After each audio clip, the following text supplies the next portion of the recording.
Que el buen Dios enjugue, seque tus lágrimas. Sí, que se lleve tu dolor, tu tristeza, y en lugar de ello ponga gozo, paz en tu corazón. Que te ayude a desarrollar esa autoestima como hombre, como mujer de fe, a mantenerte firme también en este camino.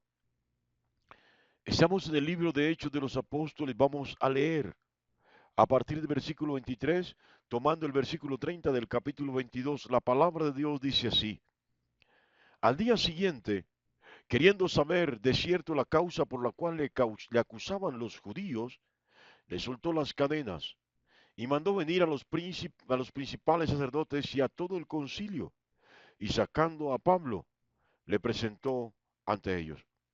Entonces Pablo, mirando fijamente al concilio, dijo: varones hermanos, yo con toda buena conciencia he venido delante de Dios hasta el día de hoy. El sumo sacerdote Ananías ordenó entonces a los que estaban junto a él que le golpeasen en la boca. Entonces Pablo le dijo: Dios te golpeará a ti, pared blanqueada. ¿Estás tú sentado para juzgar conforme a la ley y quebrantando la ley me mandas golpear? Los que estaban presentes dijeron: ¿al sumo sacerdote de Dios injurias? Pablo dijo: no sabía, hermanos, que era el sumo sacerdote. Pues escrito está: no maldecirás a un príncipe de tu pueblo.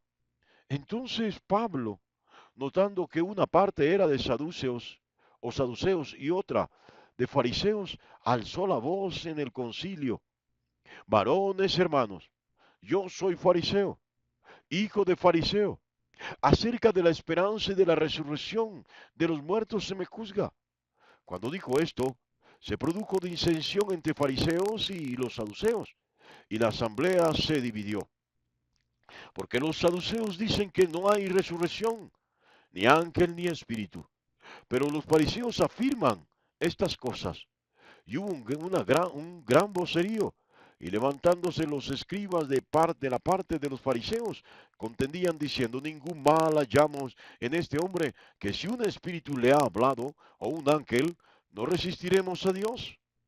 Y habiendo gran disensión, el tribuno, teniendo temor de que Pablo fuese despedazado por ellos, mandó que bajasen soldados y le arrebatasen de en medio de ellos y le llevasen a la fortaleza.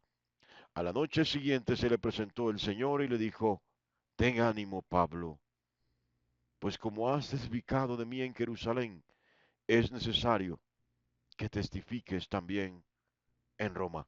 Que Dios bendiga su santa y preciosa palabra en esta maravillosa mañana. Bueno, mis amados, nos encontramos con una palabra donde Pablo es llevado ante el concilio. Recuerden que Jesús fue llevado ante el concilio, ante el Sanedrín.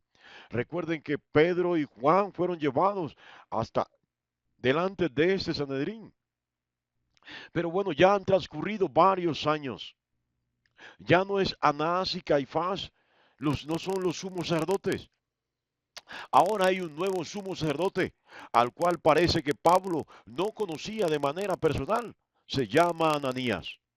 Y este Ananías manda a golpear a Pablo cuando Pablo, oiga, dice, deja claro que ha vivido todo este tiempo conforme a la ley de Dios, que no ha quebrantado la ley. Y Ananías le manda a golpear, le manda a bofetear, lo cual es totalmente salido de tono y más allá, es una infracción a la ley por cuanto él no podía castigar o condenar a Pablo sin antes juzgarle. ¿Sabe? Dijo un autor que Josefo, historiador judío de los tiempos de Jesús y de los tiempos de la iglesia primitiva, escribió acerca de este sumo sacerdote que era un hombre totalmente avaro, que no transmitía esa autoridad espiritual. Era un hombre que amaba el poder, pero que no realmente encarnaba esa imagen de Dios. No imprimía ese respeto espiritual. Y esto es llamativo, Porque de una u otra manera, quien dice ser debe actuar como lo que dice ser. Sí, mis amados, si yo digo que soy cristiano, esto quiere decir que Cristo vive en mí, que vivo por fe, y aún más, que en mí se afloran, se reflejan los dones del Espíritu Santo. Así de literal es esto. Pero si la gente no ve los dones del Espíritu Santo en mí, entonces yo estoy diciendo que soy lo que no soy. Y de una u otra manera, el sumo sacerdote no había guardado su dignidad. Es que esto no es por vestidos, esto no es por apariencia, esto es por lo que realmente se transmite, por las acciones que se realizan y que reflejan realmente lo que somos. Por eso Pablo, ignorante de qué persona era, realmente le profetizó y lo maldijo. Le dijo que era una pared blanqueada. Esto es un falso, es un hipócrita. Claro que si Pablo lo sabe quién es él, no hubiera dicho esto, no hubiera pronunciado estas palabras. Pero siendo el sumo sacerdote, él tenía la obligación de representar la ley porque era el que tenía, él no podía infringir la ley de manera vulgar y grotesca como lo acaba de hacer mandando a castigar, a bofetear a Pablo. Óigalo bien, es un hombre injusto que realmente no tiene comunión con el Espíritu Santo. Y tal como Ananías, muchos hoy dicen ser cristianos. Ananías no era cristiano ni decía ser cristiano, pero Ananías era el sumo sacerdote, es decir, era el representante de la ley de Moisés, era el guarda de la ley de Moisés, era el juez, el que impartía justicia basado en la ley de Moisés, pero estaba faltando a la ley de Moisés. Así que hay muchos que dicen ser, pero no lo son. Óigalo bien. Él representaba en ese momento a Moisés, tal como el creyente, dice un autor, es representante de Cristo. Pero si sus acciones no son coherentes con la obra de Jesús, con el andar de Jesús, con el lenguaje de Jesús, con la vida de Jesús, bueno, entonces no es un verdadero representante, no es un embajador. Mi pastor le llamaba crispeto. Es alguien que dice ser cristiano, pero realmente no es un cristiano, es un crispeto. Así que, bueno, alguna vez Jesús dijo a sus discípulos, conociendo las limitaciones de ellos, que cuando estuvieran ante el Sanedrín, que cuando estuvieran ante los jueces, ante las autoridades y se quedaran cortos de palabra, Él les daría de qué hablar. El Espíritu hablaría por ellos. Y esta palabra se cumple y esta palabra se sigue cumpliendo. Sí, aquí vemos a Pablo en medio del Sanedrín, reconociendo que se equivoca primeramente al proferir palabras de maldición contra Ananías, independientemente de si es buen representante o no de Dios. ¿Sabe? Esto me hace acordar de Saúl, aún del rey David. Cuando Saúl era rey, Saúl era un pésimo rey y él quería matar a David. Pero buscando la muerte de David, David tuvo la oportunidad varias ocasiones, por lo menos 2 veces, pudo haberlo matado y sin ninguna oposición. Pero David nunca levantó la mano contra el ungido del Señor. Dijo, levantaré yo la mano contra el ungido de Dios. Nunca tal hago yo.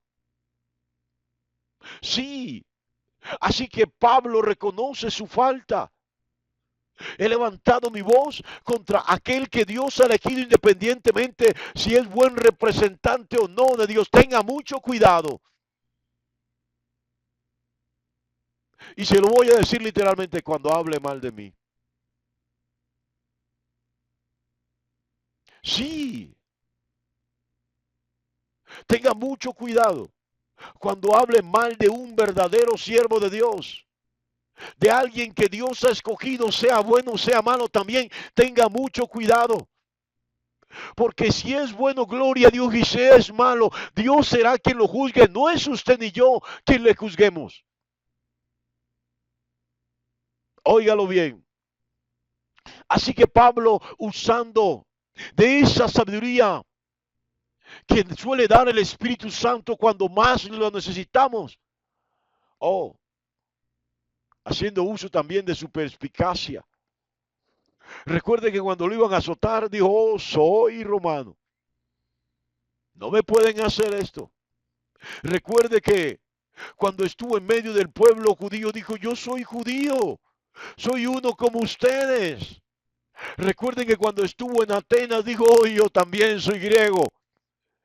Todo momento lo aprovechaba para que escucharan el mensaje de Dios.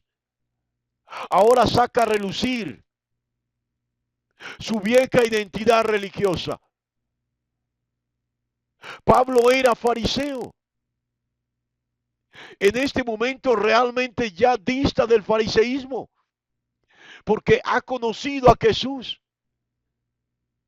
Pero antes de conocer a Jesús era un fariseo apasionado, defensor. Bueno, como él mismo lo dijera, él estuvo en la escuela de Gamaliel, el más eminente fariseo de los fariseos. No sé si está entendiendo esto. Pero esto se lo puso el Espíritu Santo en el corazón de Pablo, identificarse como lo que había sido antes. Yo también fui un fariseo. Sí. ¿Y por qué hace esto? Porque hay dos grupos religiosos aquí que se están confrontando, que estaban unidos para destruir a Pablo, pero ahora por el Espíritu Santo, ahora entran en contención y en división.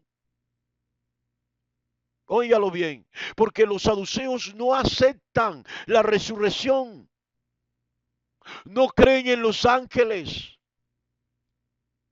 no creen en el Espíritu Santo, ni en ningún otro espíritu. Pero los fariseos sí, sí creen en la resurrección de los muertos. Así que Pablo utiliza, sí, su posición como fariseo para salir airoso de esta situación. Óigalo bien, en esta situación se manifiesta el poder de Jesús. Yo no sé usted qué ha leído en este texto, pero aquí está el poder de Jesús actuando. Ellos buscaban destruir a Pablo.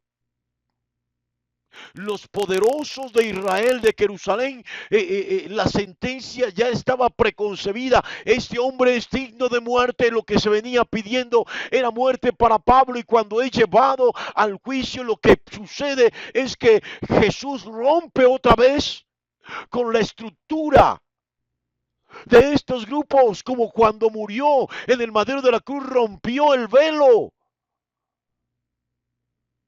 Óigalo bien, rompe esa estructura, los divide, los confunde, y en lugar de pelear o de unirse para destruir el nombre de Jesús en Pablo, terminan destruyéndose ellos mismos. Yo no sé si estás entendiendo, si estás captando la palabra. Pero la palabra dice que Jehová peleará por vosotros. Jehová, Yahvé, Jesús, peleará por vosotros y vosotros estaréis tranquilos. ¿Sabe por qué tenemos a veces tanta ansiedad, tanta desesperación? Cuando se nos presentan problemas, cuando nos están acusando falsamente, cuando nos están hostigando, cuando nos están acosando, es porque no hemos confiado en el Señor realmente. Así de sencillo. Tiene que saber que Pablo en ninguna circunstancia y bajo ningún momento, bajo ningún escenario abandonó la fe en Jesús, estuvo firme. Y Jesús a través del Espíritu Santo puso palabras en la boca de Pablo que hicieron que el veredicto cambiara y que el gobernador, el líder político de este pueblo interviniera para preservar y proteger la vida de Pablo. Pablo estaba allí porque estaba haciendo la obra del Señor, porque había obedecido a la palabra de Dios. Muchos de los problemas que hay en tu vida no es por obediencia, es por desobediencia. Pero es tiempo de obedecer la palabra de Dios. Y verás que cuando lleguen los problemas, Él no te dejará solo. Bueno, tienes que saber que aunque también has desobedecido, Él tampoco te ha dejado solo. Pero lo que muchas de las cosas que estás viviendo es por causa de tu desobediencia. No así en el caso de Pablo. Óyelo bien, pero Dios te acompaña, Dios te consuela. Y esto es maravilloso, porque en el momento más difícil de la vida de Pablo, cuando Pablo pudo entrar en crisis, el Señor advierte esto y le dice, ten ánimo, no te desmotives, Pablo. Este no es el final. Todavía la carrera no ha terminado. Todavía los sueños, la tarea no ha terminado. Dios le dice, pues como has testificado de mí en Jerusalén, así es necesario que testifiques de mí en Roma. Oh, yo me imagino a Pablo, oh, gloria a Dios, qué bendición. Pablo no se imagina cómo va a llegar a Roma. Luego te lo contaré. Dios te bendiga grandemente en esta maravillosa y preciosa mañana.